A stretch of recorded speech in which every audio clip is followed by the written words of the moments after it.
नमस्कार मोर चैनल को समस्त को स्वागत जनाऊँगी। आज वीडियो रे जानिबा एक बहुत ही इम्पोर्टेंट टेक्निक जहाँ कि डीप ब्रीथिंग टेक्निक कहा जाए। यह टेक्निक को आमे माने समस्ते अभ्यास करबा एवं यार फायदा नेबा निहाती आवश्यक, कारण यह हमर फिजिकल हेल्थ मेंटल हेल्थ दुईटी को संपूर्ण सुस्थ रखि थाए। जदि कोनोसी कारणरू आपण निजको समय देई पारु नाहंती, प्रत्येक दिन योगासन किंबा प्राणायाम अभ्यास करि पारु नाहंती, मात्र 2 मिनिट यहाको अभ्यास करी आपण निजको शारीरिक एवं मानसिक भाव में संपूर्ण सुस्थ रखि परिबे। तो प्रथमे आमे जानिबा एही क्रिया को आमे किपरि अभ्यास करिबा, शेषरे जानिबा यार कोन सबु बेनिफिट्स रहिछि। प्रथमे सुखासन रे कंफर्टेबली बसी जिबा।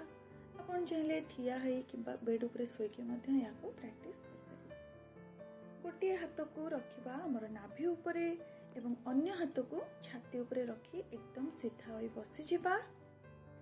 एक गभीर निश्वास धीरे धीरे भीतर को भरिबा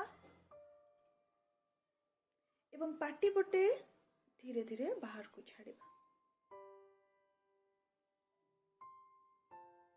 पुणी थरे एक लंबा गभीर निश्वास भरिबा। निश्वास नेबा समय रे पाटी को संपूर्ण बंद रखिबा। निश्वास पाटी पटे बाहर को छाड़िबा।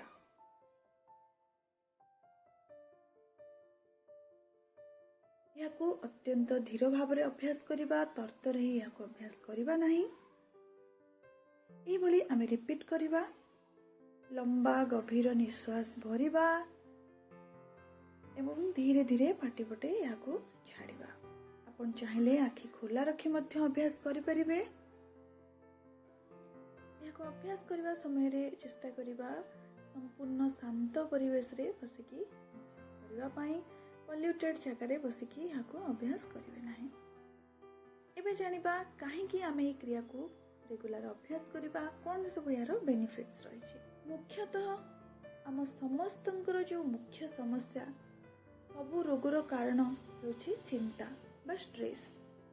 आमे अत्यधिक स्ट्रेस हेबा द्वारा हमर डिप्रेशन एंजाइटी लेवल मध्य बढ़ी जाय थाए एवं अनेक शारीरिक एवं मानसिक रोगर मध्य यह कारण होई थाए।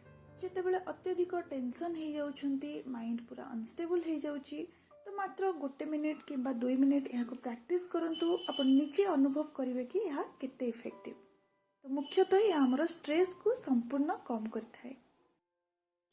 डाइजेशन बहुत भल भाव में होता है।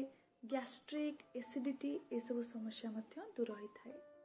सब बेले मुंड बिंधा हेबा, बहुत लेजी फील हेबा, इनएक्टिव फील हेबा, अल्प किछि काम करी थकी जिबा, ये सब समस्या मध्य दूर होता है।